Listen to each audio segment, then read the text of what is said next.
Hola, ¿cómo están? Espero que se encuentren muy bien. En el video de hoy quiero tratar dos temas específicos que van envueltos de un tercero. El primero será el tercer informe de AMLO. Estamos a la mitad o casi a la mitad de sus 6 años y creo que vale la pena hacer un corte de caja tomando como base su propio informe y algunos comentarios de periodistas supuestamente críticos.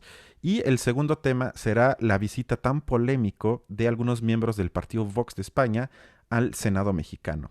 Porque creo que, y eso será la hipótesis, que algunos o muchos planteamientos, digamos, de Morena y la llamada 4T, incluyendo al presidente, no están tan lejos del supuesto fascismo de Vox que tanto se criticó en los últimos días.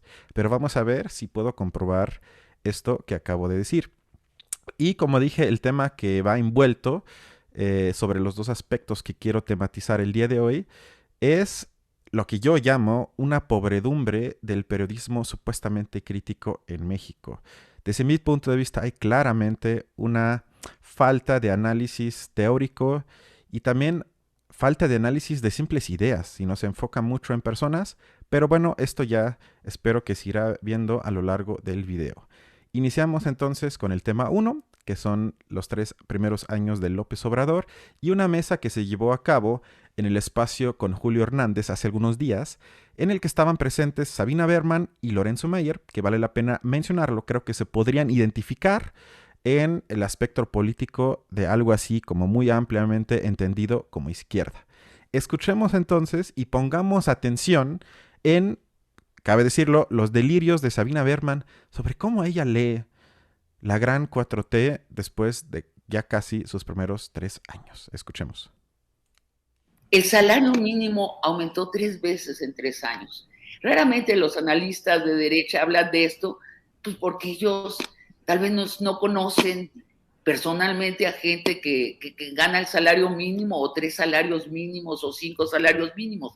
Pero esto es importantísimo para una parte importante de la población. También el subsidio a los adultos mayores es ahora universal. Creo que este es un cambio irreversible. No me imagino a ningún gobierno, por más neoliberal que sea en el futuro, quitar este subsidio universal que es justo, que nos honra a todos los mexicanos y las mexicanas. Las becas a los jóvenes tampoco creo que van a desaparecer. La mitad de los hogares, decía el presidente, y son los hogares más pobres, reciben un subsidio mensual. Esto es enorme y, por cierto, coincide con lo que se están dando cuenta todos los gobiernos democráticos, incluso los neoliberales, que es necesario distribuir la riqueza con dinero contante y sonante. Si no, volteamos a ver a Biden, presidente del país más capitalista del planeta y de la historia, gastando $1 trillón en los más pobres de la sociedad. Y creo que esta es la solidaridad real que funda este gobierno.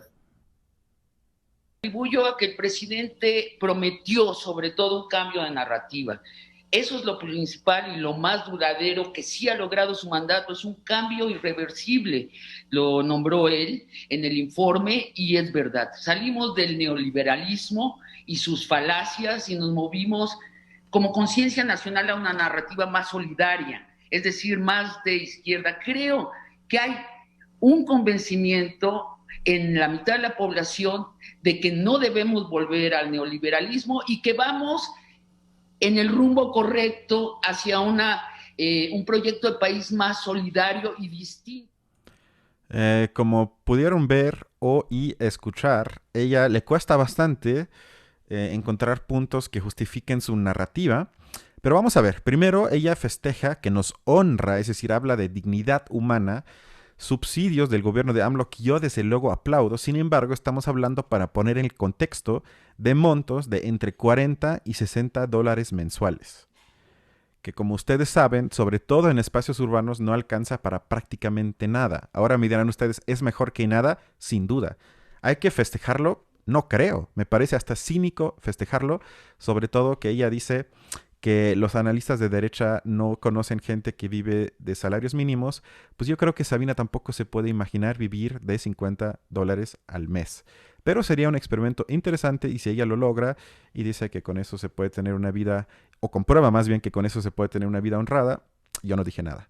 Y el segundo punto que menciona, también haciendo piruetas intelectuales, vamos a llamarlo así, es cuando menciona a Joe Biden. Joe Biden hizo y hace justamente lo que López Obrador no quiere hacer y no ha hecho y por lo que nos anunció no hará en sus siguientes 3 años que le quedan. Es adquirir deuda para apoyar en esta crisis provocada por el COVID a las partes más necesitadas de la población. Al rato vamos a escuchar algunos datos, que son datos duros, innegables, pero sin embargo resalta que Sabina mencione al gobierno de los Estados Unidos como si fuese un proyecto común entre Obrador y Biden, cuando están haciendo, por lo menos con respecto a las medidas por el COVID, todo lo contrario. Uno se endeuda, uno aprovecha herramientas de una teoría económica moderna y el otro cumple con la austeridad, que como vamos a escuchar ahorita, encaja perfectamente en el marco tan odiado denominado neoliberal.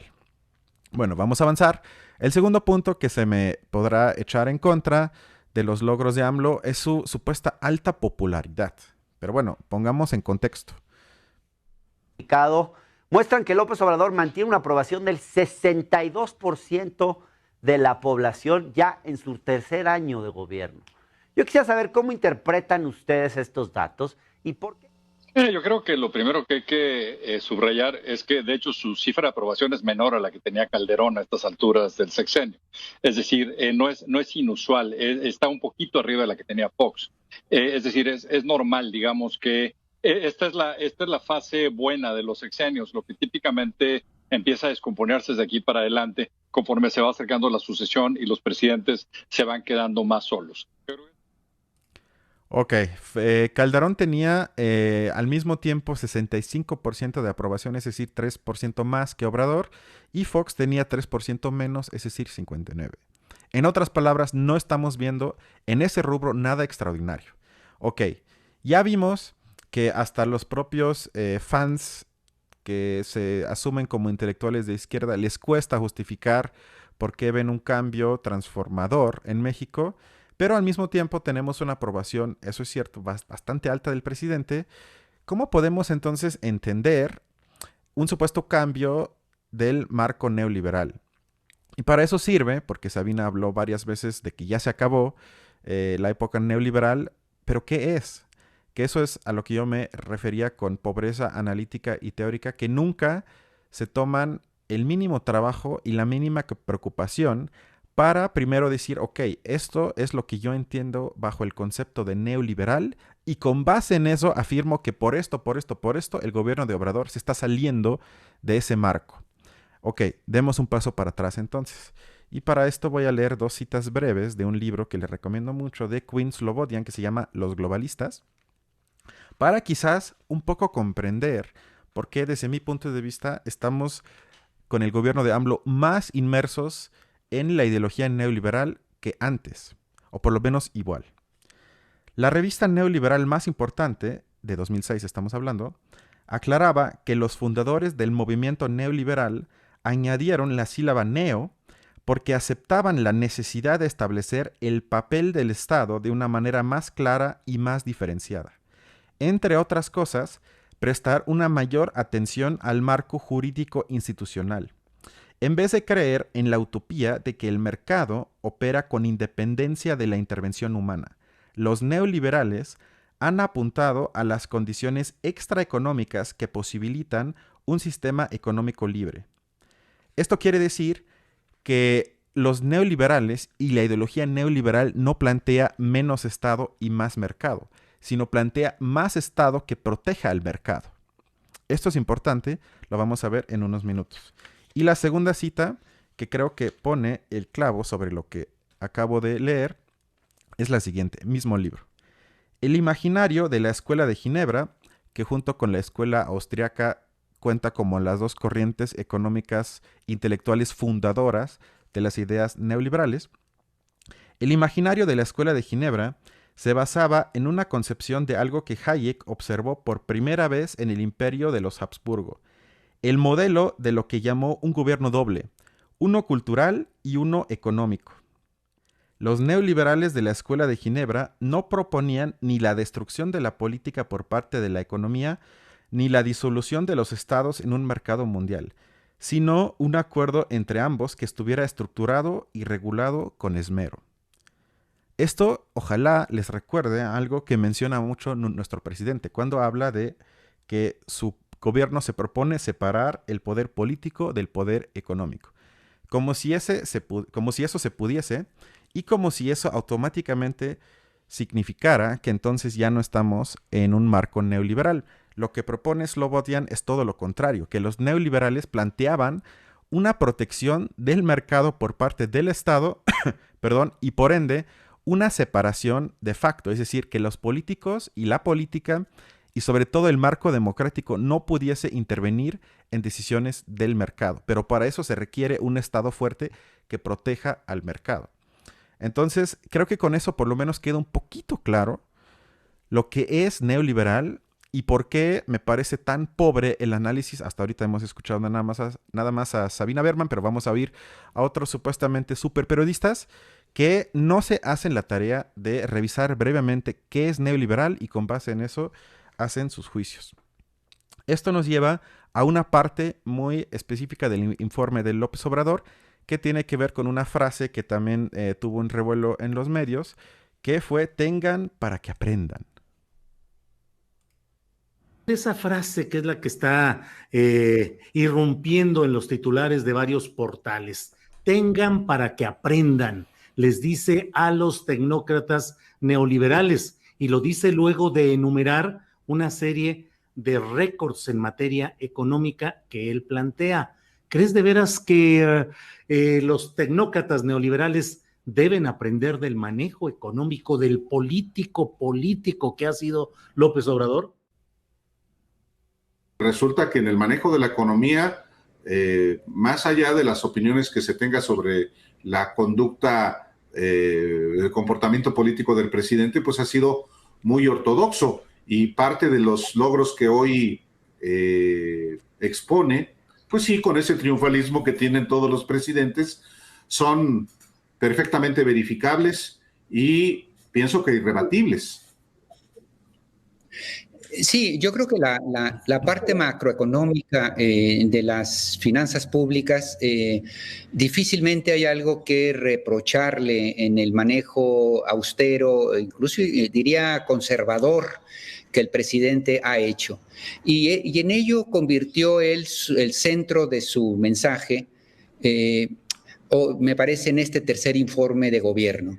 Parece que ahora, en este informe, él se está dirigiendo esencialmente a las élites, y lo que les está tratando de transmitir es: ustedes podrán decir que soy una amenaza para México, pero en la práctica mi gobierno ha sido más responsable, austero e institucional con el bienestar del país que lo que hicieron sus administraciones anteriores. Bueno, aquí hay varias cosas que analizar. Primero, la obsesión de otro periodista supuestamente muy crítico y objetivo, Julio Hernández, con la frase "tengan para que aprendan", en vez de pensar, bueno, ¿a qué se refería exactamente con esa frase? Pongamos entonces en contexto. Leo la cita de Obrador que llevó a la frase de "tengan para que aprendan". Cito: "Aprovecho para recapitular. Récord histórico en remesas. Récord en inversión extranjera.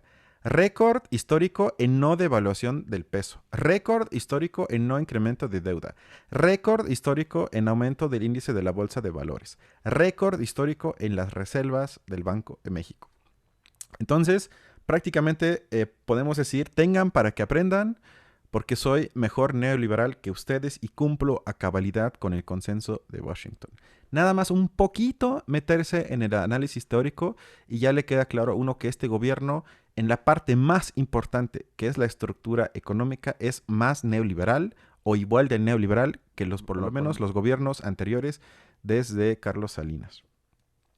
Y luego la otra mesa que se compone de los periodistas Álvaro Delgado y Pais Varela, junto con su invitado Jorge Cepeda, que se ocupan también de alabar la responsabilidad en el manejo y lo ortodoxo que ha sido el presidente en sus planteamientos económicos y que en ese sentido no se le puede reprochar nada. Y Cepeda Patterson entonces da una pista que creo que es muy cierta, que claro, si yo soy de la élite mexicana no le tengo que reprochar absolutamente nada. Ha cumplido exactamente con lo que le pedimos y no ha puesto en peligro nuestras riquezas. Sin embargo, si asumimos que estamos en el capitalismo en una sociedad antagónica de manera inmanente, entonces eso ya conlleva otro tipo de problemas que vamos a ver ahorita con el economista Arturo Huerta. Pero antes de ir, me resalta mucho porque Cepeda contradice lo que yo ya mencioné hace un rato, lo que dijo Sabina sobre Biden, porque Biden, como ya dije, hace todo lo contrario que López Obrador. Y Cepeda Patterson dijo que ha sido muy austero, mientras Sabina dice que ha invertido mucho, igual que el gobierno de Biden, y eso muestra un nuevo pacto de solidaridad antineoliberal. Y otro punto mencionado por Cepeda Patterson que me parece muy preocupante es la mistificación ideológica al asumir que existe un interés nacional por el bien del país. Como si, y lo digo una y otra vez, el interés de la mesera de Sanborns fuese el mismo que del dueño de Sanborns, Carlos Slim. Son intereses antagónicos que se contraponen. O hago políticas a favor de uno u de otro. No los puedo beneficiar al mismo tiempo. Entonces, hablar de un interés nacional es encubrir ese antagonismo de interés y mistificarlo bajo el manto de un supuesto interés más grande que es el interés de México. Otra vez, pereza teórica, pereza de análisis, bastante pobre las opiniones de los periodistas mexicanos que les he mostrado. Si asumimos que las políticas económicas de AMLO favorecen a los mismos de siempre, habrá que entonces probarlo. ¿A qué exactamente me refiero con esto? Y para probar esta cuestión les traje una entrevista imperdible, como ya dije, del economista Arturo Huerta, que es el asesor, uno de los asesores principales del Partido de Trabajo, abiertamente simpatizante con López Obrador. No estamos hablando de un agente de Wall Street o algo así, que entonces en un clip ahorita un poco más largo desmenuza uno por uno los mitos del supuesto antineoliberalismo de López Obrador.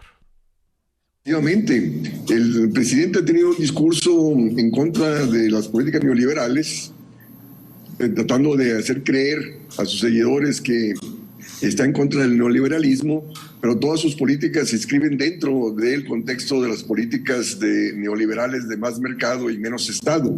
De hecho, lo confirmó en su tercer informe al resaltar los récords históricos de mayores remesas, de mayor entrada de capitales, de estabilidad del tipo de cambio, de no endeudamiento, de mayores reservas internacionales y hasta el mismo incremento del salario mínimo. La cuestión es que las remesas son resultado del proceso de exclusión, que la política económica que ha venido predominando en el país no genera condiciones de empleo, no genera condiciones de salarios bien remunerados. Exacto, a ese punto creo que se dijo y se mencionó en varios espacios, que fue, ni siquiera sé cómo decirlo, o ignorancia o cinismo, en ambos casos, muy preocupante de que AMLO haya mencionado en el informe como un logro del gobierno el récord histórico en remesas. Insisto, el récord histórico de remesas no es logro del gobierno y en todo caso es logro del gobierno de Joe Biden, que ha inyectado $3 billones a la economía, que favorece por ahora a los más pobres, y de eso se beneficia indirectamente la población mexicana que manda remesas. Entonces parece casi un insulto que mientras reprime migrantes en la frontera sur, mencione un logro las remesas del norte. Pero bueno, sigamos con lo que está diciendo Arturo Huerta. Que lleva a mucha gente a tener que emigrar a Estados Unidos. Entonces, resulta que esa contradicción, esa exclusión termina siendo funcional a la economía, porque mandan recursos, mandan remesas y permite mejorar el nivel de ingreso y consumo de sus familias. Entonces, más que festejar esta situación, el gobierno debería preocuparse de crear condiciones de empleo y no seguir desempleando a la gente para que emigre a Estados Unidos y manden recursos al país. Y en torno a la cuestión del incremento del salario mínimo, efectivamente ha habido incremento del salario mínimo, pero una cosa que tampoco no dijo es que se ha depauperado la estructura salarial en el país. Resulta que solamente 6 de cada 10 trabajadores ganan hasta 2 salarios mínimos. ha venido disminuyendo el número de trabajadores que ganan de 3 salarios mínimos para arriba. Los que ganan arriba de 5 salarios mínimos solamente es el 1.7% del total de los trabajadores, siendo que hace 10 años era el 6.5%. Es decir, se ha venido depauperando la estructura salarial como resultado de estas políticas Pero como diría Sabina, eso nos honra muchísimo. Liberales predominantes que nos han llevado a tener menos industria, menos sector productivo, menos generación de empleos formales y de ahí, repito, los bajos salarios existentes en el país. Sí. Respecto a la entrada de capitales que también festejó, la mayor entrada de capital es el capital financiero, que viene por las altas tasas de interés que establece el Banco Central. Alta tasa de interés que te encarece el crédito, te disminuye la inversión, te disminuye la actividad económica, sigue generando desempleo y también, y esta inversión extranjera directa no se ha traducido en mayor crecimiento económico del país, sino nos ha llevado a que el país no nos pertenezca, cada vez la economía está más extranjerizada. Entonces yo recuerdo cuando de niño, cuando escuchaba los informes presidenciales, nadie hablaba de la mayor inversión extranjera porque predominaban las posiciones nacionalistas. Y resulta que esa mayor inversión extranjera, repito, no se ha traducido en mayor crecimiento económico ni en mayor empleo. Y con respecto a la cuestión de la no devaluación de la moneda, la preocupación del Banco Central y Hacienda es no devaluar. Entonces, de ahí que te mantienen alta tasa de interés y políticas de austeridad fiscal para evitar presiones de demanda sobre precios, para seguir promoviendo entrada de capitales, y esta no devaluación favorece al sector financiero, que es el que controla la moneda, es el que está en contra de la devaluación de la moneda porque se desvalorizaría su capital. Al no incremento de deuda, por favor. La deuda no es mala, todo depende de qué es lo que hagas con ella. Si tú lo canalizas a incrementar la capacidad productiva y Eso es uno de los puntos más importantes e insisto, la diferencia ahorita monumental entre Joe Biden, Sleepy Joe, como diría Donald Trump, el tío neoliberal que resultó por lo menos no neoliberal y el presidente supuestamente anti-neoliberal que resultó profundamente neoliberal, que es López Obrador. Empleo, pues vas a incrementar el ingreso nacional, se va a incrementar la recaudación tributaria y esa mayor recaudación tributaria te va a permitir pagar la deuda. Entonces, esta posición de no endeudarse, o sea, no gastas para no endeudarte, esa contracción del gasto que te contrae la actividad económica, contrae la captación tributaria y seguimos en ese ciclo vicioso de que el gobierno recauda menos, gasta menos y de ahí que no hay crecimiento económico. Y con respecto al boom de la Bolsa Mexicana de Valores, esa entrada de capital especulativo, porque como la Reserva Federal de Estados Unidos inyectó mucha liquidez en los mercados financieros, muchos de ellos han venido a México y ahí aumenta el precio de las acciones, pero eso no se traduce en mayor crecimiento económico, sino mayores ganancias especulativas para el capital financiero que pulula ahí. Entonces, y luego también las reservas internacionales, es justo la mayor parte de esas reservas no nos pertenece, porque es entrada de capital financiero, ya sea al mercado de capitales o al mercado de dinero, o también es deuda externa que se paga. Entonces, esas reservas internacionales para mantener la estabilidad peso-dólar, repito, en favor del sector financiero, no en favor del crecimiento económico. De hecho, repito, está festejando las políticas neoliberales, pero está mandando un mensaje ¿a quién? Pues a los dueños de dinero, que sigue gobernando para ellos, y para que no se vayan y que sigan estando en el país. Pero ¿qué pasa con respecto a los millones de desempleados, aquellos que buscan empleo y no lo encuentran? ¿Qué pasa con en torno al incremento de la pobreza, a la mayor desigualdad del ingreso? ¿Qué pasa? Y que eso nos ha llevado a la delincuencia, a la violencia que se vive a lo largo y ancho del país, y que la gente también siga migrando a Estados Unidos ante la falta de oportunidades de empleo. O sea, sobre eso no digo nada. O sea, no hay política de empleo, no hay política industrial, no hay política agrícola, no hay política de crecimiento.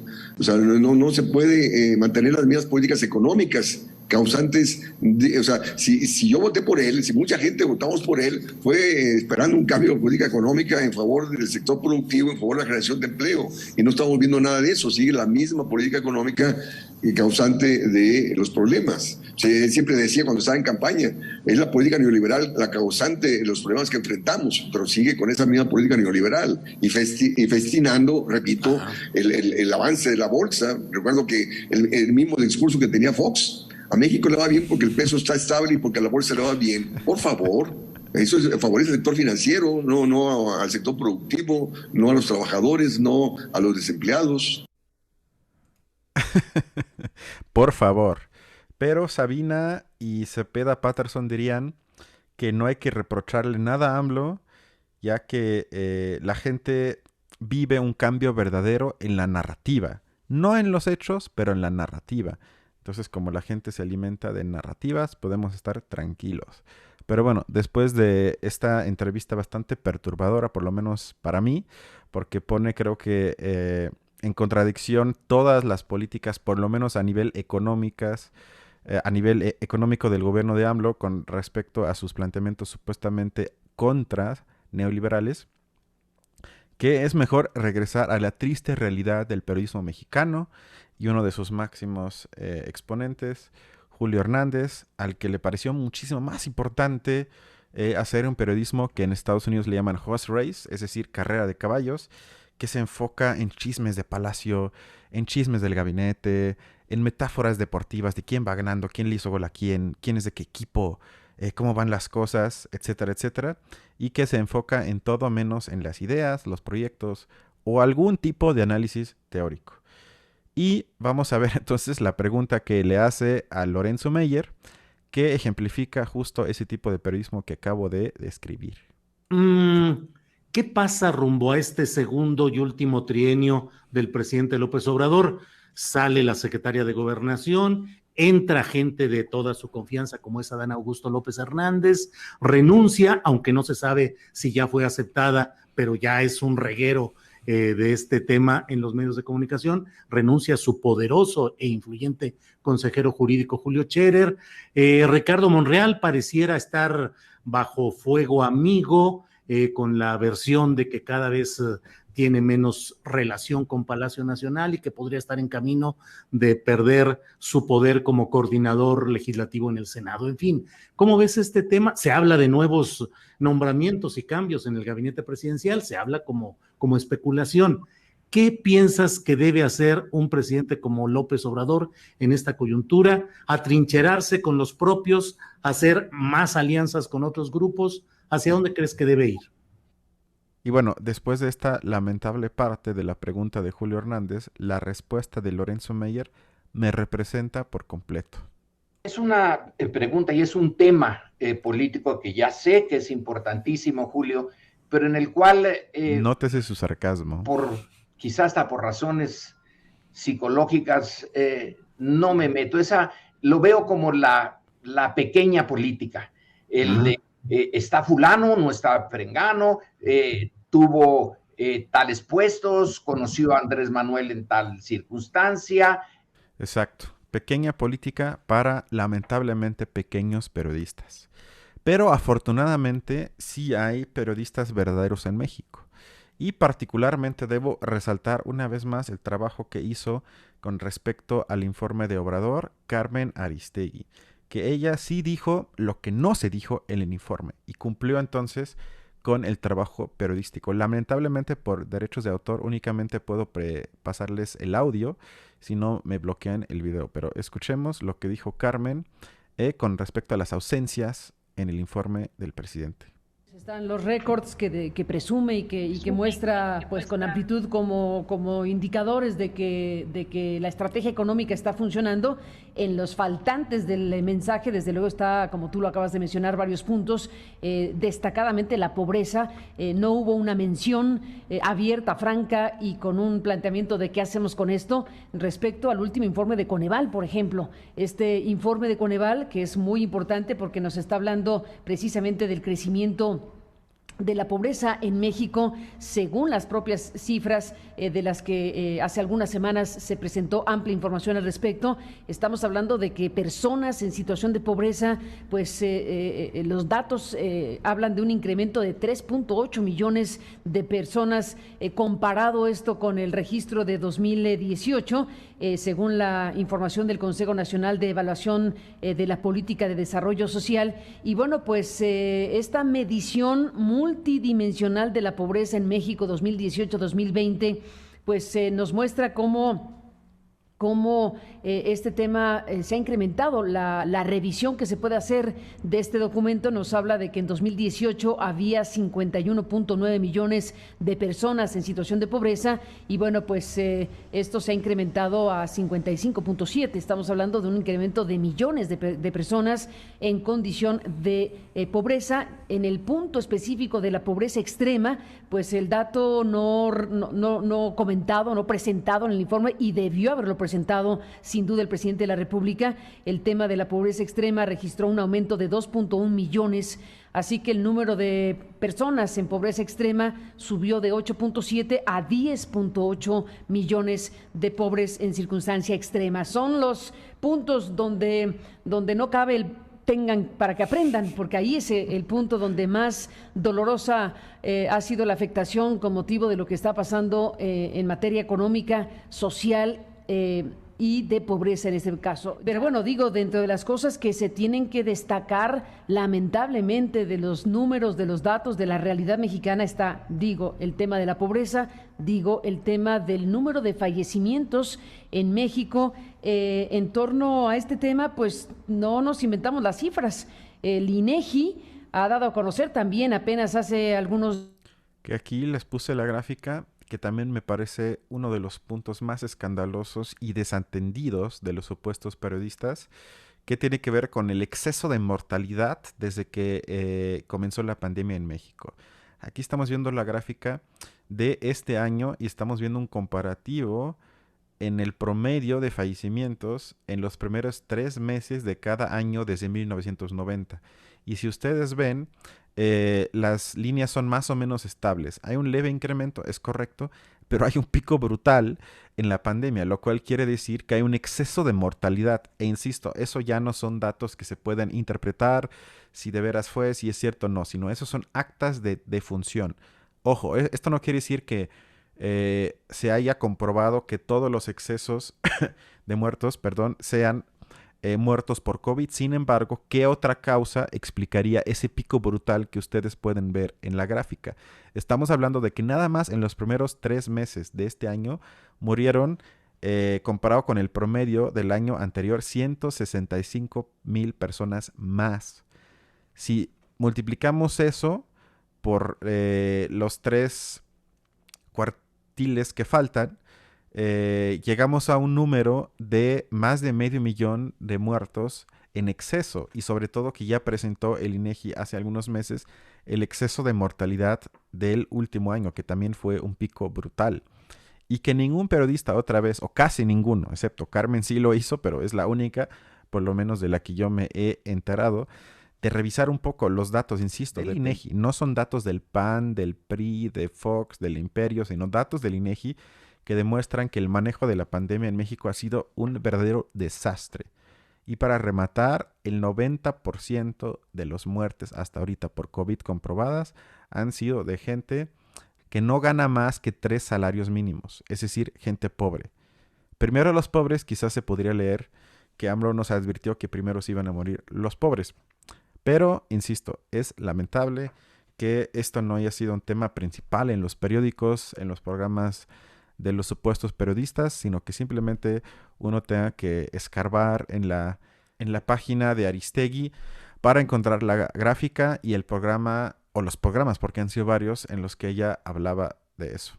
Días, el número de defunciones registradas en el país entre enero 2020 y marzo 2021, pues en México, de forma preliminar, que hay que reconocerle al INEGI que está poniéndose las pilas porque está dando información preliminar mucho más rápido que lo que sea antes. Ya no se espera un año a darnos información, sino la está dando mucho más rápida por obvias razones. Bueno, en estas informaciones, Enrique Dussel, pues tenemos aquí estas 497,000 defunciones, casi 500,000 defunciones, más de 166,000 adicionales al registro del año anterior en materia de exceso de muertes, como se le denomina a este factor. Entonces, bueno, tenemos varios elementos de datos dados a conocer por las instituciones del Estado. Menciono solo dos, Coneval e INEGI, en temas como pobreza y como número de fallecimientos, y podríamos seguir hablando de lo que no estuvo en el informe de gobierno o en el mensaje del presidente. Así que, pues hay que poner todo en la canasta. Sí la inversión extranjera, sí la bolsa de valores, sí el incremento al mínimo, sí a las reservas, todo lo que queramos, pero sí a todo lo demás, para tener entonces una respuesta integral y amplia a lo que es esta realidad mexicana. Y tristemente en el mismo espacio, de las pocas personas que habló de otros datos muy preocupantes de los primeros 3 años de López Obrador, fue Denise Dresser, que hizo lo que yo esperaría de periodistas que se asumen críticos y de izquierda, o por lo menos progresistas, es hablar de la política social del gobierno en turno. Pero a mí lo que más me concierne es esta postura de triunfalismo con respecto a la política social, que es el esqueleto, digamos, el eje vertebral de este gobierno, que es la atención a los de abajo. Pero si ustedes miran los datos, y les recomiendo mucho un hilo que ayer sacó un grupo muy interesante y de izquierda progresista que se llama Gatitos contra la Desigualdad, que analizó cada uno de los dichos del presidente con respecto a la política social y los programas sociales. Y, insisto, hay una brecha muy grande entre lo que el presidente dijo y los datos que tenemos. Por ejemplo, primer dicho irreal del presidente: 70% de los hogares está inscrito en un programa social. Y los hechos son diferentes. Según los datos del INEGI, solo 30% de los hogares reciben al menos un programa social. El porcentaje real es menor al de 2016. Y esto no significa que yo extrañe al gobierno de Peña Nieto ni piense que lo hacía mejor, pero sí debería prenderse un poco rojo. Luego, el segundo dicho irreal o mentira evidente: los programas sociales llegan y se aplican desde abajo hacia arriba. Los hechos: en 2020, solo 43% de los hogares en pobreza extrema recibían al menos un programa social, mientras que en 2016 el alcance era de 67%. Estos son datos del INEGI, es decir, muchos hogares en pobreza extrema que eran beneficiarios de programas sociales hace 5 años, hoy no reciben nada del gobierno. Que eso también en datos objetivos hay que decir que el porcentaje del PIB en gasto social prácticamente no ha subido comparado con el sexenio de Enrique Peña Nieto. Supongo entonces que el tengan que aprendan, para ya ir concluyendo el primer bloque del programa de hoy, tiene que ver con el hecho de que puedes hacer lo mismo, pero hacer parecer que todo está cambiando. Ahí sí yo diría que AMLO nos ha enseñado, y que se podría decir que tengamos para que aprendamos. Y al final de este bloque, un último clip de la mesa en la que estuvo Jorge Cepeda, porque creo que dijo algo bastante interesante que creo que cada vez queda más claro, y que tiene que ver con por qué AMLO fue abrazado por las élites para que se convirtiera en presidente. Las televisoras prácticamente no lo critican, y tampoco la élite, quitando algunos de supuesta élite como los de Mexicanos contra la Corrupción, como Claudio X, etcétera, están bastante tranquilos. Y Jorge Cepeda creo que tiene una hipótesis que por lo menos en parte me parece correcta.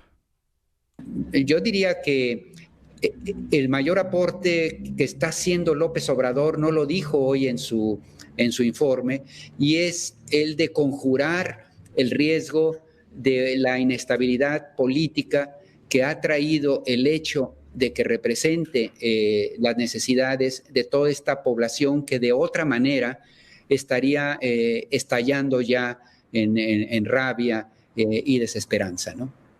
Ok, se podría decir entonces que AMLO, siguiendo a Jorge Cepeda Patterson, salva al neoliberalismo y a las élites mexicanas y funge como una especie de tapón que evita un cambio profundo, o por lo menos una transformación a secas. Y ojo, no estoy hablando de que se instaure el comunismo en México o que se cuestione el capitalismo, sino simplemente de un gobierno con características por lo menos antineoliberales, como, insisto, los estamos viendo, por ejemplo, hoy en día con Joe Biden en los Estados Unidos. Eso, cuando yo le di el voto a Obrador, no me parecía demasiado pedir, pero ahora estoy viendo que sí. Pero bueno, pasemos al segundo bloque del programa de hoy, que quizás es aún más interesante, porque si bien la hipótesis que tuve en mi video de hace año y medio prácticamente se confirma, tristemente, que estamos ante un gobierno que es en esencia más de lo mismo, excepto en el discurso que escuchamos diario en las mañaneras. Pero la visita del partido Vox al PAN en el Senado mexicano sí provocó y reveló algunas cosas que creo que son dignas de analizar. Pero comencemos poniendo en contexto qué es lo que pasó, y para eso brincamos al programa de Leo Zuckerman de este jueves, donde analizó con tres expertos, bueno, tres personas interesadas en la vida política, el tema. Escuchemos. Regalito así como pase para gol, la reunión de los panistas con Vox para el presidente López Obrador, ¿no? Pues bueno, la gente comete errores, ¿no? A todos nos pasa, y pues es una metida de pata monumental, ¿no te parece? Pues sí, digamos que lo podemos ver como una metida de pata, pero también es el tema de los tiempos, ¿no? Dice en un libro espectacular que se llama La época del enojo.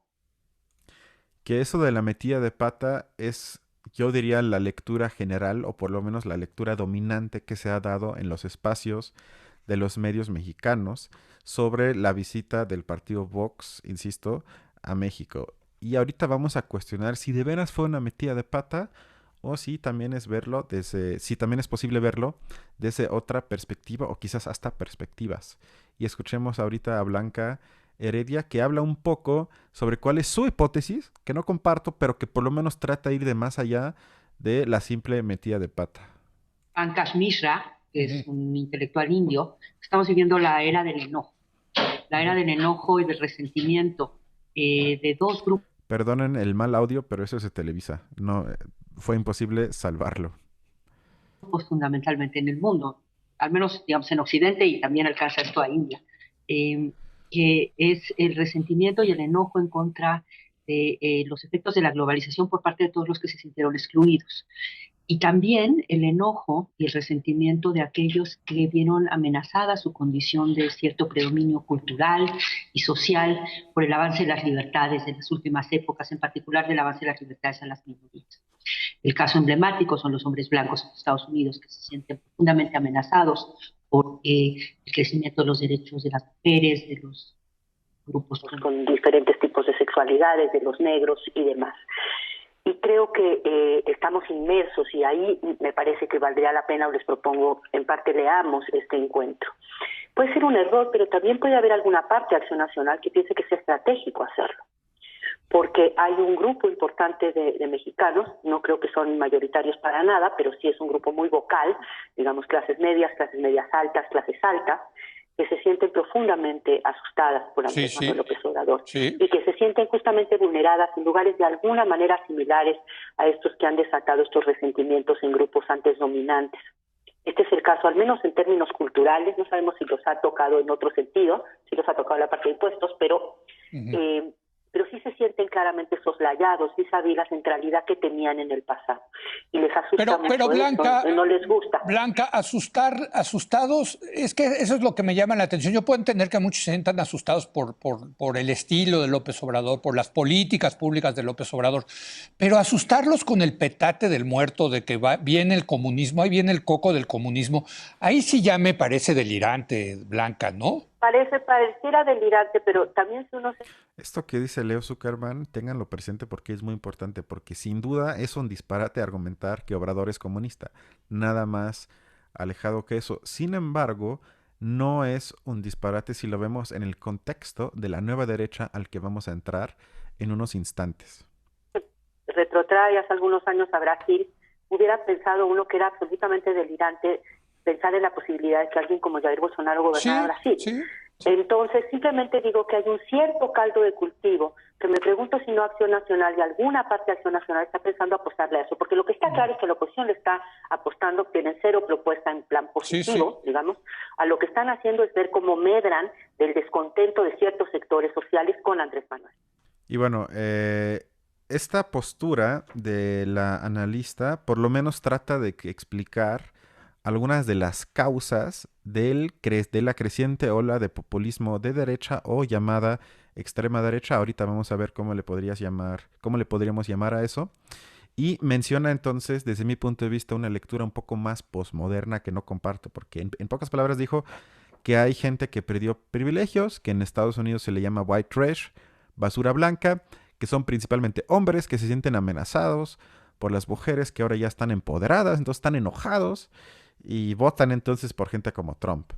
Por lo menos tratan de explicar, sin embargo, yo creo que se necesita, y ahorita entramos a eso, se necesita una lectura de izquierda que va un poco más a las causas sistémicas que justamente no son abordadas por la izquierda política realmente existente en los gobiernos o en los partidos políticos. Para salir justamente de ese discurso que acabamos de escuchar, que es, se podría decir, una culturalización de la política, que entonces ya no habla de políticas económicas, sino únicamente del aspecto cultural, y al mismo tiempo convierte todo en una especie de olimpiada de privilegios, donde algunos tienen más que otros, y ahorita les toca a los que no tenían, y los otros se lo tienen que aguantar, y si votan en contra, entonces es porque están enojados. Pero evita que mucha gente blanca en los Estados Unidos perdió no únicamente sus privilegios, sino perdió sus casas, su trabajo, su futuro, su pensión, etcétera, etcétera, etcétera. Es decir, con eso no justifico el racismo o el voto por Donald Trump, simplemente trato de explicar lo que es mucho más complicado que simple quedarse en el discurso cultural y de privilegios. Y regresando al punto que ya les dije que me parece muy curioso, pero importante, que tiene que ver con el concepto de comunismo. Que los de Vox firmaron aquí una carta, que es la llamada Carta de Madrid, en contra del avance del comunismo en México y a nivel mundial. Y entonces, otra vez, uno de los super periodistas, Julio Hernández, tuvo en su espacio a un firmante de la carta, que es Carlos Leal, que, otra paradoja de la historia, entró como diputado mexicano en 2015 por Morena, porque él estaba afiliado al PES y luego como Morena hizo una alianza para las elecciones con el PES, él entró como miembro de Morena al Congreso mexicano. Luego se salió de ahí porque rápidamente vio que hay mucha gente que lo terminó, supongo que odiando, pero eso también creo que vale la pena no olvidarlo, que Morena hizo alianza con el partido PES en 2015, lo cual llevó a personajes como este que van a escuchar al Congreso mexicano. Y ahorita en este clip, Julio lo cuestiona sobre qué onda con eso de que el comunismo está avanzando, y la respuesta de Carlos Leal dice muchísimo. Si estamos hablando específicamente de la Carta de Madrid, no habla específicamente de México, habla sobre el comunismo a nivel global. Y ahorita hay una represión. ¿Y ustedes lo firmaron aquí porque supusieron que aquí está avanzando el comunismo o aquí no está avanzando el comunismo? Está avanzando en todo el mundo, tan así que las redes sociales te limitan que no puedes decir que el virus COVID es un virus chino, cuando vino de China. Ok, eso suena otra vez a una explicación, hay que decirlo, pendeja. Sin embargo, no lo es si damos un paso para atrás. Porque en 1967 el filósofo alemán Theodor Adorno dio una conferencia a estudiantes en Viena en la que analizaba, el título de la conferencia fue Aspectos de la nueva derecha en Alemania y Austria, y donde advertía sobre cosas que parecen en 2021, insisto, más de 50 años más tarde, más vigentes que nunca. Y estas son algunas pistas que ahorita van a, ojalá, fungir como fundamento para la explicación de la ideología de Vox y su posible relación, que yo afirmo que sí, con los planteamientos del propio López Obrador. Pero primero, ¿qué es lo que dijo Adorno sobre la nueva derecha en Alemania y Austria? Estamos hablando de los años 60. Que primero, que las condiciones sociales del fascismo se mantienen hasta el día de hoy, es decir, hasta en ese entonces 1967. ¿Por qué? Porque desde la visión de Adorno y la teoría crítica se asociaba que la lógica del capitalismo siempre trae consigo un cierto potencial fascista. Como decía Horkheimer, quien no hable de capitalismo, que se calle sobre el fascismo. Luego, que hay un miedo, sobre todo en las clases medias o medias altas, sobre la pérdida de su posición o su estatus social o sus privilegios en la sociedad. Pero que esto también conlleva que ellos, en vez de atravesar teóricamente la estructura de la sociedad, se buscan chivos expiatorios y casi siempre, y eso también ahora al rato lo vamos a ver, proyectan sus miedos hacia los críticos del sistema mismo, que en ese entonces eran muchos críticos marxistas. Luego, otro punto es muy importante que, como ya decía, que para Adorno, las tendencias fascistas son las cicatrices de una democracia que no cumple con lo que promete. Y ahora vamos avanzando a los puntos que tienen que ver con lo que acaban de escuchar, que tiene que ver con el concepto de propaganda, que siguiendo Adorno, para la nueva derecha, propaganda es la esencia de su política y de su comunicación política. Es decir, que la propaganda se convierte de medio en el fin mismo de sus políticas. Y esto lleva entonces al concepto de comunismo. Insisto, estamos hablando de una época donde todavía existía la Guerra Fría, donde todavía existía la Unión Soviética. Pero ya en ese entonces, Adorno afirmaba, desde mi punto de vista de manera correcta, que ya no existe el comunismo, que los partidos comunistas han desaparecido. Y como resultado, el mismo concepto de comunismo se mistifica. Todo se convierte en comunismo a partir de que se parezca un poquito a políticas de izquierda. Entonces es muy importante que como no hay comunismo en el mundo, es tan fácil para la derecha convertirlo en algo que no es a través de propaganda.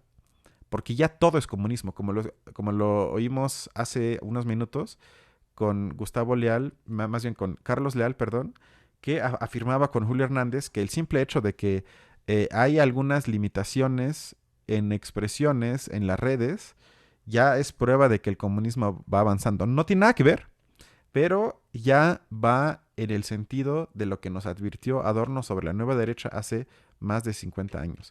Es la propaganda convertida en fin en sí mismo, y el fantasma del comunismo se usa en ese sentido porque ya no existe en la realidad. Entonces todo lo que sea mínimamente progresista es tachado y atacado como comunismo.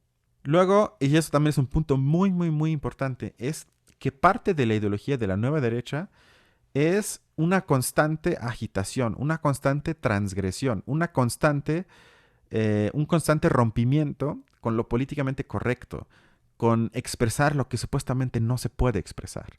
Que eso también lo escuchamos ahorita, que él se asume como contestatario prácticamente, que también al rato vamos a escuchar un clip donde él se queja de los medios de comunicación, que limitan la libertad de expresión.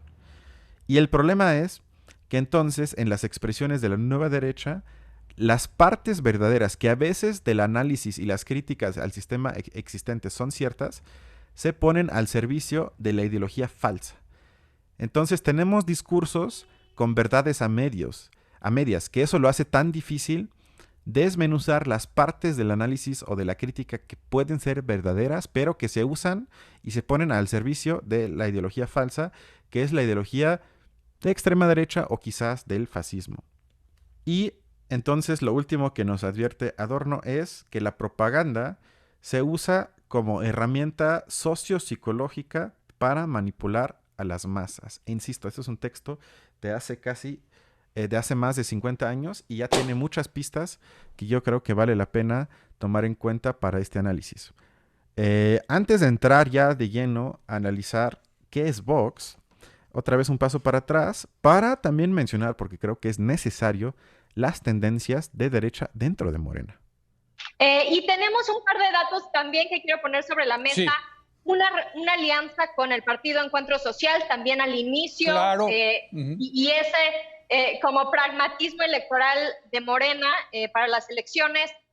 Ayer publica Mario Gutiérrez en Latinus sobre esta mini bancada de la luz del mundo dentro del partido de Morena en San Lázaro. Y frente al cambio histórico de la despenalización de la interrupción del embarazo en México, el presidente de izquierda da una declaración que esperaría de un presidente del PAN, diciendo: yo no me voy a meter en estos temas controversiales. Exactamente. En esa parte se parece muchísimo a Vox, pero ahorita vamos a eso. Ahora, Leo Zuckerman ya va un poco hacia lo que yo quiero llegar con esta parte del programa de hoy, que es la hipótesis que quizás la visita del partido Fox no fue una metida de pata, sino que podría formar parte de una estrategia que no me parece tan descabellada y tan tonta. El tema de posiblemente Acción Nacional vea una oportunidad en digamos, mercado de extrema derecha que efectivamente está asustado por López Obrador. Tú mencionabas Bolsonaro lo logró, o sea, desde lo radical de la derecha Yo le aumentaría no nada más los asustados, sino también los cada vez más decepcionados del gobierno de López Obrador. Apoderó del poder. Trump lo logró en Estados Unidos, empezando con el Tea Party. Yo cuando veía a los del Tea Party decía, estos nunca van a poder apoderarse del Partido Republicano. Bueno, pues se apoderaron del Partido Republicano y ganaron con Trump. ¿Tú ves esa posibilidad en México de que con un liderazgo carismático que falta, desde luego, esta extrema derecha podría apropiarse del centro? Esto creo que fue parte del sentido de la visita del partido Vox, que podría llevar a una división del PAN. Pero antes de llegar a eso, estamos en otro punto muy importante que tiene que ver con la conceptualización de populismo. Y antes de pensar qué es populismo, otra vez hacer la tarea teórica que ningún periodista mexicano quiere hacer, veamos una parte del programa de Primer Plano de esta semana, donde Leonardo Curcio, otra vez, da en una dirección interesante que no comparto, pero por lo menos se acerca a lo que yo quiero plantear.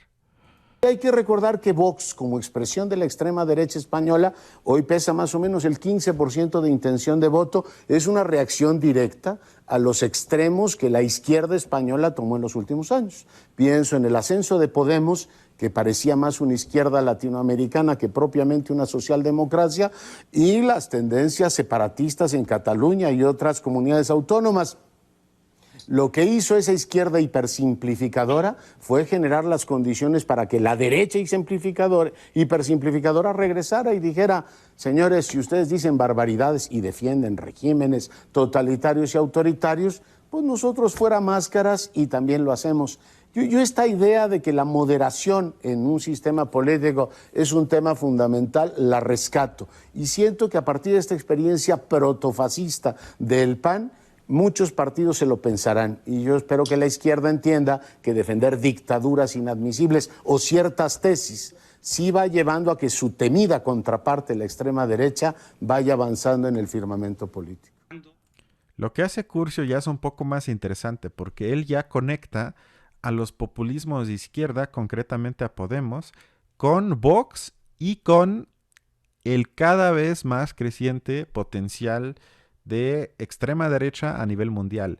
Sin embargo, yo creo que él otra vez no se hace la tarea, o en este caso yo creo que puede ser un problema ideológico por parte de él, de pensar, bueno, ¿realmente los populistas son extremos y son antisistema?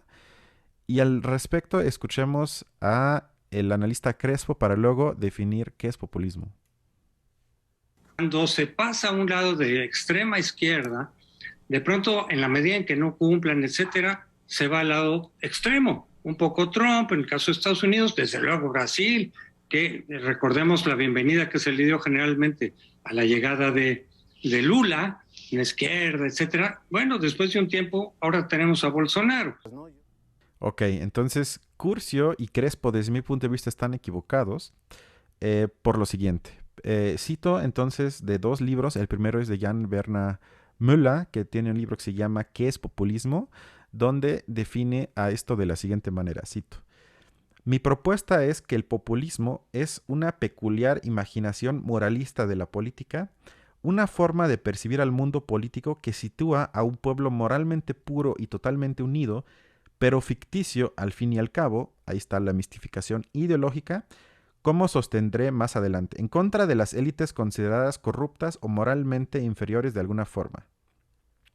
Esto entonces, en pocas palabras, quiere decir que lo que proponen los populistas, ya sea de izquierda o derecha, es un antagonismo mistificado entre élite y puebla. Es decir, ya no es el antagonismo planteado por el marxismo entre capital y trabajo, sino entre una élite moralmente degenerada y un pueblo moralmente superior. ¿Por qué? ¿Quién sabe?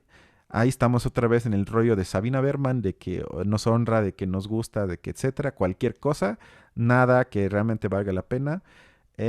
Y al mismo tiempo también estamos en la lógica de izquierda y derecha en el populismo que funciona, si no es igual, por lo menos de manera muy, muy similar. Y esto se expresa ya un poco más extenso y desde mi punto de vista un poco más genial en el libro de Slavoj Žižek que se llama Contra la tentación populista, donde quiero citar lo siguiente. Para un populista, la causa de los problemas nunca es el sistema como tal, sino el intruso que lo corrompe. Son los especuladores financieros, por ejemplo, y no necesariamente los capitalistas. No se trata, en definitiva, de un vicio fatalmente inscrito en la estructura, sino de un elemento que no desempeña correctamente su rol dentro de ella. Por el contrario, para un marxista, como para un freudiano, lo patológico, el comportamiento desviado de ciertos elementos, es el síntoma de lo normal. Ahorita explico esto. Un indicador de lo que está mal en la estructura misma en la que se integran como amenaza esos arrebatos patológicos. Para Marx, las crisis económicas son la clave para entender el funcionamiento, entre comillas, normal del capitalismo. Para Freud, los fenómenos patológicos como los brotes histéricos suministran la clave de la constitución y de las contradicciones ocultas que sostienen el funcionamiento de un sujeto, entre comillas, normal. Es decir, que el síntoma revela la verdad sobre la parte fundamental. En pocas palabras y explicado de una manera para que se entienda un poquito más fácil, esto quiere decir que la pobreza, las crecientes tendencias de depresión, ansiedad, las exclusiones, la destrucción del medio ambiente, etcétera, etcétera, todos los males que menciona correctamente el populismo son parte inherente, o si quieren inmanente, del funcionamiento capitalista. Entonces, señalarlas tendría que implicar, si de veras sería un posicionamiento extremista, y a esto quise llegar con el planteamiento de Curcio y Crespo, de cuestionar el capitalismo mismo. Sin embargo, los populistas no hacen eso, sino cuestionan algunas partes del sistema, pero no el sistema como tal.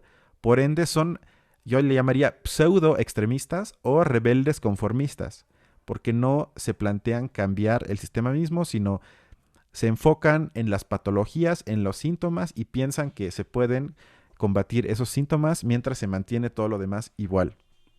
Y esto me parece un error y empíricamente que yo creo lo podemos ver o lo pudimos ver en el ciclo progresista en América, que esto llega a un límite, esta lógica populista entre élite y pueblo, y cuando ya no se puede más, la gente se volca ante el incumplimiento de las promesas a la extrema derecha y esto es lo que me preocupa en México. Pero ahora sí, vamos entonces ya, después de toda esta contextualización de Vox y algunos puntos que se mencionaron en los programas de televisión de periodistas mexicanos, al, desde mi punto de vista, personaje o uno de los personajes claves del ascenso de la extrema derecha en muchas partes del mundo, que es Agustín Laje. Y vamos a ver una vez más la pobredumbre del periodismo mexicano en el ejemplo nuevamente de Julio Hernández, cuando nos da una introducción que sirve, pero que nuevamente se queda en el personaje, en la persona, y no menciona ni una sola idea. Escuchemos.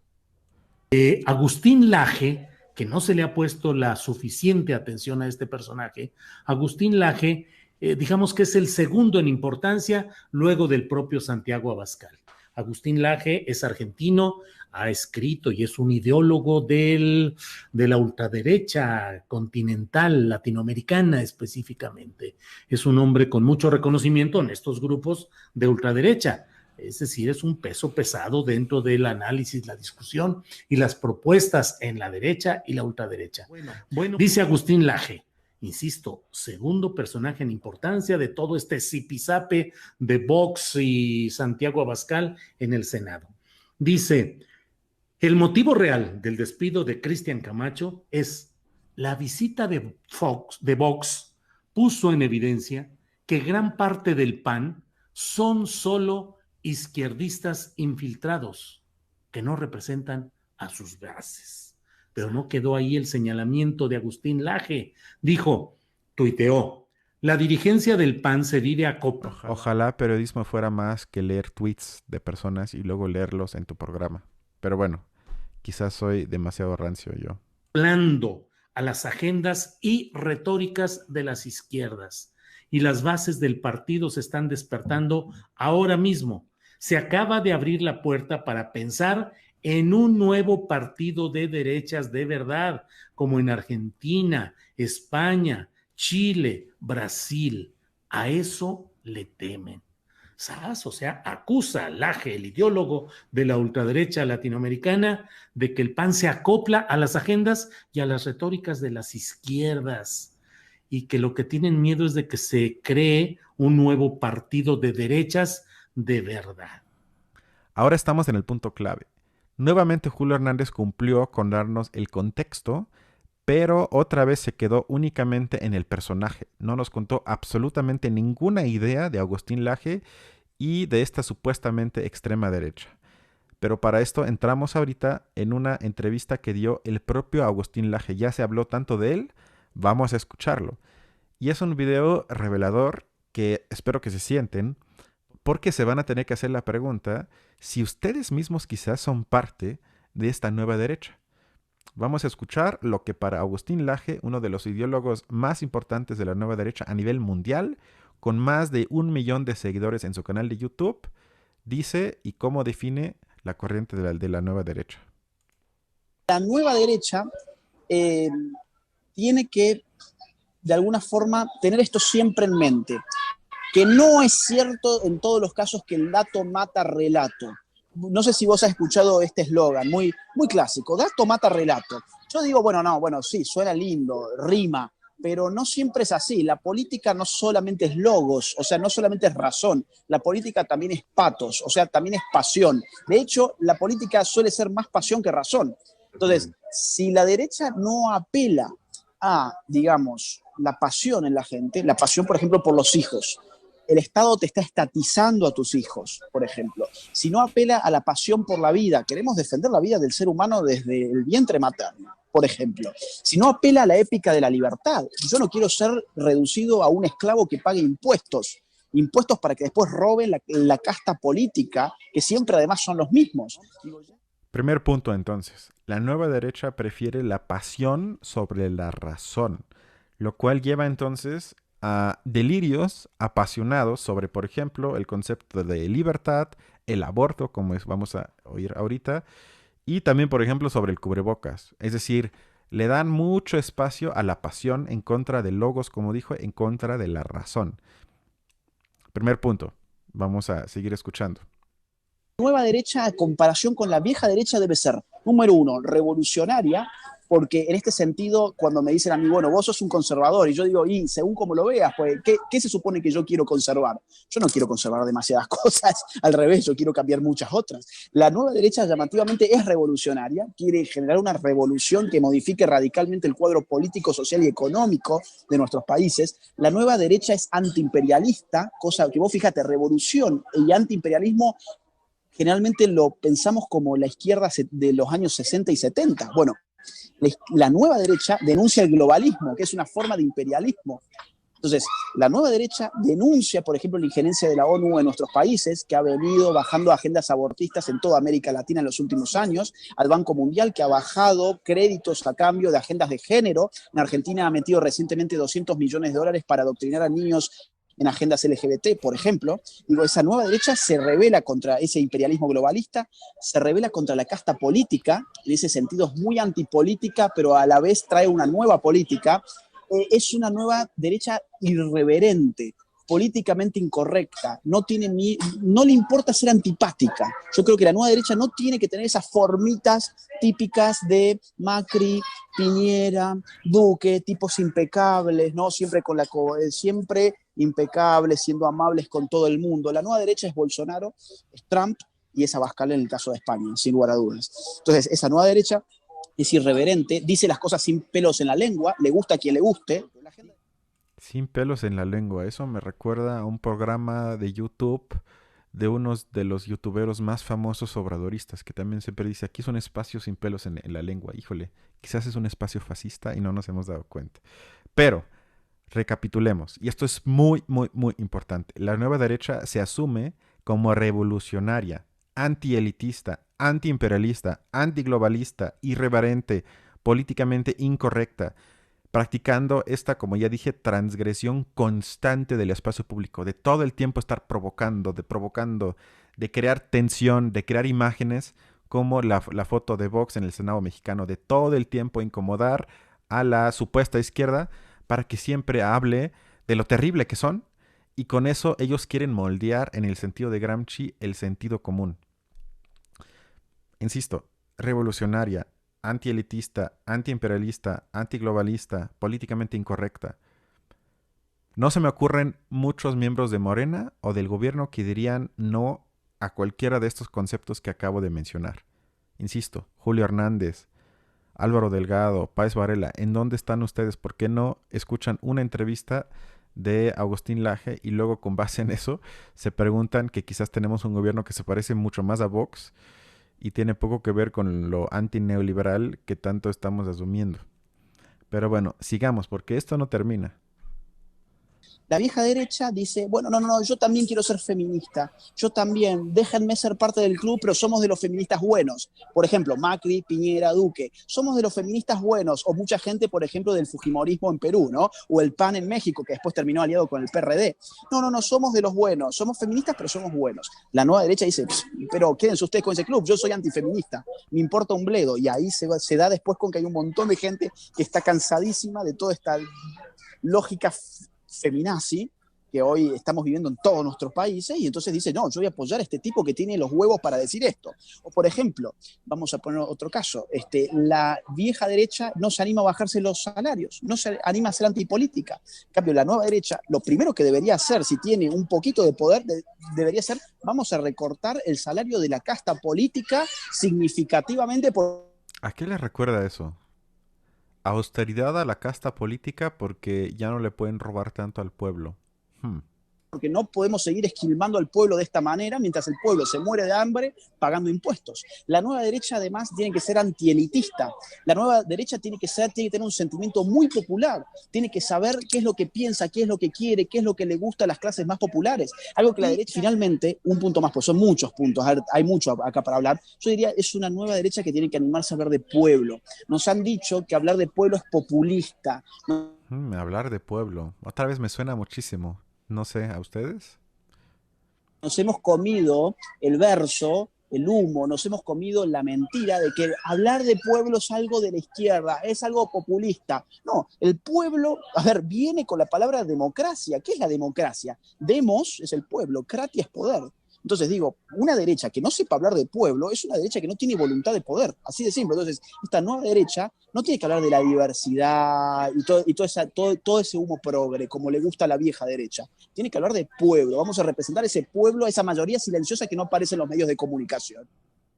Ok, otra vez recapitulemos. Agregando a lo que ya dije hace un rato, la nueva derecha entonces se asume como austera, populista, patriota, en defensa de la soberanía nacional y antimedios de comunicación. Hagan toda la lista. Insisto, esto es prácticamente la ideología presente quizás en el presidente, pero sobre todo en muchísimos miembros o simpatizantes con Morena. Estamos hablando aquí de uno de los ideólogos más importantes de la nueva derecha. Y esto sí nos debería de preocupar, porque el movimiento que llevó a Obrador a la presidencia se nutre de muchísimas ideas que son parte de la nueva derecha y que tienen de izquierda y progresista absolutamente nada. Y un ejemplo de eso es cuando Julio Hernández se sorprende cuando su invitado, Carlos Leal, insisto, firmante de la Carta de Madrid, despotrica contra los medios de comunicación. Vean la cara de Julio. He leído que dices que los medios de comunicación en México son como un veneno o un cáncer o algo así, has señalado, Carlos. Sí, muchas veces sí, los medios de comunicación falsean muchas notas. A mí me ha tocado infinidad de veces que falseen notas y los he confrontado y no me han dado el argumento para sostener sus mentiras. Y bueno, esa cara la haces cuando no tienes ni idea con quién estás hablando y de qué ideas se nutre la persona con la que estás hablando o la que tratas de entrevistar. Imagínense si nada más Julio tuviera esas herramientas teóricas y luego pudiera entrevistar quizás hasta el mismo Agustín Laje, yo creo que sería un programa muchísimo más provechoso y menos vergonzoso, yo creo. Pero aquí lo importante es que el discurso de antimedios o en contra de los medios también es parte del populismo. No porque yo no critique a muchos medios de comunicación, pero hablar de los medios siempre es falso, porque no existen los medios. Si uno habla de los medios, tiene que decir exactamente qué medio, qué día, qué persona de ese medio, porque hablar de los medios es una crítica generalizada que casi siempre son erróneas y que mistifican el problema y se convierten en un discurso por lo menos problemático. Y eso también une tristemente al populismo de izquierda con el populismo de derecha, que cada vez estamos, espero que se esté viendo, se parecen muchísimo más de lo que quizás sobre todo los de izquierda quisieran. Esto lleva al siguiente punto que tiene que ver con algo que quiero resaltar de lo que dijo Agustín Laje, que es su crítica del globalismo. ¿A qué se refiere la nueva derecha cuando habla de globalismo? Es una agenda que también ataca a la familia entendida en sus términos naturales como padre, madre e hijos. Y es una agenda que está atacando también a las distintas patrias. La idea de soberanía nacional, por ejemplo, está siendo cuestionada porque el núcleo de la agenda consiste en generar un desplazamiento que va desde el poder soberano nacional a un poder soberano supranacional. Otra vez, ¿a quién le recuerda eso? Creo que hay un personaje que cada vez o cada día a las 7 de la mañana dice cosas similares con respecto a este punto, ¿no? Siguen las coincidencias, muchas coincidencias. Esto es muy, muy importante y suena un poco difícil por las palabras, que no son estas palabras tan cotidianas como feminismo, aborto, LGBT, pero acá ya hay un núcleo, digamos, de proyecto político muy importante. Nosotros tenemos que entender que si esta agenda se llama globalista es porque está planteando una unificación política global. Cuando hablamos de agenda globalista estamos hablando de distintas causas, feminismo, LGBT, abortismo, el problema de la migración, etcétera, etcétera. Pero estamos hablando políticamente de un nuevo orden mundial que empieza a concentrar el poder soberano ya no en esas unidades territoriales que llamamos estados, sino en organizaciones que tienen poder sobre todo el globo. Por eso globalismo. Tienen poder sobre todo el globo. Por ejemplo, ¿cuál? La ONU, por ejemplo. La poderosísima ONU. Que no tiene ni financiamiento, ni apoyo, ni le hacen caso, pero sí, la ONU es el nuevo poder global. Es decir, cuando yo veo aquí en Guatemala manuales de educación sexual integral y veo que quien los está diseñando es el Fondo de Población de la ONU, lo que ahí veo es agenda globalista, por ejemplo. Pero ¿cómo? Entonces, ¿por qué los guatemaltecos tienen su Ministerio de Educación si en verdad la ONU termina siendo, por ejemplo, la educación sexual de los niños de este país? Ahí cuando empezás a ver esa intromisión de organismos que no tienen base territorial, sino que son poder puro, como la ONU, como la OMS, como el Banco Mundial, como UNESCO, como todos estos organismos propios de Naciones Unidas, ahí estamos viendo una estructura globalista. Hombre con su iglesia, con su fe, con su familia. Y ahora esperen, lo siguiente que va a decir Agustín Laje es una descripción de mi persona. Me siento profundamente identificado y orgulloso. Eliminamos además la lealtad del hombre con su nación, con su patria. ¿Qué tenemos por resultado? Un individuo que se cree que es ciudadano del mundo, que no tiene patria, no tiene Dios, no tiene familia, no tiene religión, no tiene identidad y que es la marioneta perfecta. Me acaba de describir a la perfección. Sí, no, es terrible, sí me siento como marioneta de la ONU. El siguiente punto también es muy importante porque si bien nos podemos burlar de algunos planteamientos, estos personajes, estoy hablando de Agustín Laje, sí hacen un trabajo intelectual más o menos serio criticando a intelectuales de izquierda, que otra vez es algo que ya nos advirtió Adorno hace más de 50 años. Y escuchemos un ejemplo breve donde Agustín Laje critica primero a Slavoj Žižek y luego a Laim Badiou, a dos de los intelectuales más importantes de izquierda hoy en día. Slavoj Žižek dice allí, por ejemplo, lo siguiente, lo voy a citar. Quizás otro virus ideológico y mucho más beneficioso se propagará y con suerte nos infectará. El virus de pensar en una sociedad alternativa, una sociedad más allá del Estado-nación, una sociedad que se actualiza a sí misma en las formas de solidaridad y cooperación global. Su modelo es el de la ONU, la OMS y similares, y reclama que dichas organizaciones deberían tener más poder ejecutivo, en el sentido de que, lo cito, puedan controlar y regular la economía, así como limitar la soberanía de los estados nacionales.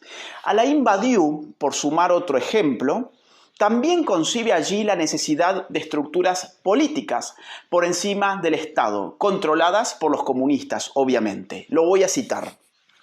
Hay que aprovechar el interludio endémico, epidémico, e incluso el confinamiento para trabajar en nuevas figuras de la política, en el proyecto de lugares políticos nuevos y en el progreso transnacional de una tercera etapa del comunismo después de aquella brillante de su invención y de aquella interesante pero finalmente vencida de su experimentación estatal. Cierro la cita. La tercera etapa es, seamos directos, la supraestatal. Lo único que plantearon Žižek y Badiou es aprovechar el momento de la pandemia para crear estructuras internacionales que ayuden a nivel global de prevenir primero este tipo de pandemias y sobre todo hacer muchísimo más eficaz la ayuda a la gente que más lo necesita, y para eso necesitamos estructuras globales. Laje obviamente está en contra de eso, resaltando el patriotismo. Otra vez, ¿a qué nos suena eso? Que lo más importante es el bienestar de un país, como ya dije hace rato, como si eso existiese y como si fuese una cuestión de un interés homogéneo dentro de cada, entre comillas, patria. Y vamos entonces a escuchar que la nueva derecha propone como salida el patriotismo. Pero si el globalismo entraña la negación radical del derecho soberano de las naciones, obviamente, el patriotismo se pone de pie dispuesto a presentar combate. Trump representa esta esquina del ring y el desfinanciamiento de la OMS ha sido el inicio de una contraofensiva nacional. La nación es una fuerza cultural vinculante que entraña la capacidad de contener a todos los nacionales de un territorio bajo una común identidad de mínima. Eso es una nación. La conformación del Estado moderno está directamente ligada a la noción de nación. El patriotismo hoy puede definirse en tal sentido como la reivindicación de esa identidad que reclama soberanía, independencia y libertad. Esto podría parecer casi el evento de Obrador en algunos días, el 15 de septiembre, hablando de patriotismo, libertad y soberanía. Y cuando habla de una identidad o de una supuesta identidad común en un espacio llamado país, yo espero por lo menos no tener mucho o nada en común con personajes como Margarita Zavala, Felipe Calderón, Carlos Alarraqui, etcétera, etcétera, etcétera. Entonces, otra vez ahí estamos enfrente de una mistificación ideológica, pero insisto, que se parece muchísimo a los planteamientos populistas de movimientos que se asumen de izquierda.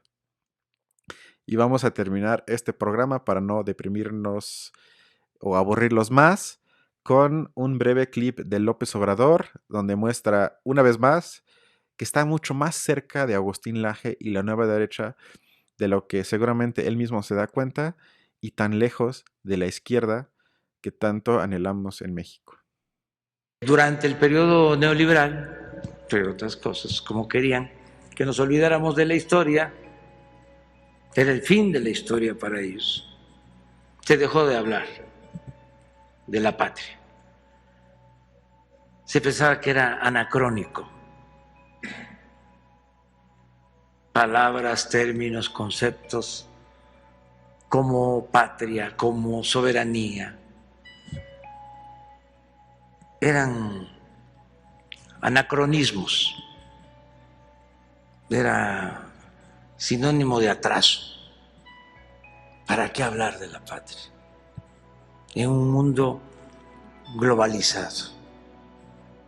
Nosotros pensamos que sí tenemos que hablar y defender a la patria. Claro. Y esto nada más es un ejemplo, pero uno podría hacer toda una compilación de expresiones del propio Obrador o de miembros de Morena o de simpatizantes, donde dicen cosas, ya dejemos parecidos, sino exactamente iguales de las que acabamos de escuchar de Agustín Laje. Y para rematar mi crítica al supuesto periodismo de algunos personajes que les mostré en este programa, quiero decir que para entender a la nueva derecha, lo que se llama extrema derecha o quizás el neofascismo, aunque eso se tendría que discutir porque no es tan fácil o no tan simple afirmarlo, no tiene caso o tiene muy poco caso hablar del yunque o las raíces del PAN, que tiene poco o nada que ver con las corrientes de la nueva derecha a las que pertenecen Vox y Agustín Laje. Para comenzar, porque es una corriente internacional. O sea, estamos hablando, y nada más para citar algunos ejemplos. Orbán en Hungría, Erdogan en Turquía, Putin en Rusia, Modi en la India, Trump en Estados Unidos, Bolsonaro en Brasil, la alternativa por Alemania en Alemania, Jörg Haider en Austria y Vox en España. Y podría seguirme. Estamos hablando de una corriente internacional que, y eso me temo, se está organizando a nivel global para no copiar los discursos, pero sí tener ese tipo de raíces en común que acabamos de escuchar de Agustín Laje, y con eso desplazar a la derecha más conservadora y combatir a la izquierda, yo le diría castrada y enfocada en batallas culturales que tienen que ver con aborto, feminismo, LGBT, que insisto, yo los comparto y está muy bien, pero con eso le abrimos la puerta al neofascismo o por lo menos a la extrema derecha a la que pertenece Vox y Agustín Laje. Porque como decía Benjamin, el fascismo siempre es el resultado de una revolución fracasada. Entonces esto que se llama 4T me parece que se va a ver como una revolución claramente fracasada y esperemos que no abra la puerta para el fascismo en México. Y para que podamos entender este fenómeno y defendernos mejor, necesitamos periodismo. Pido periodismo en México, por favor. Hasta la próxima.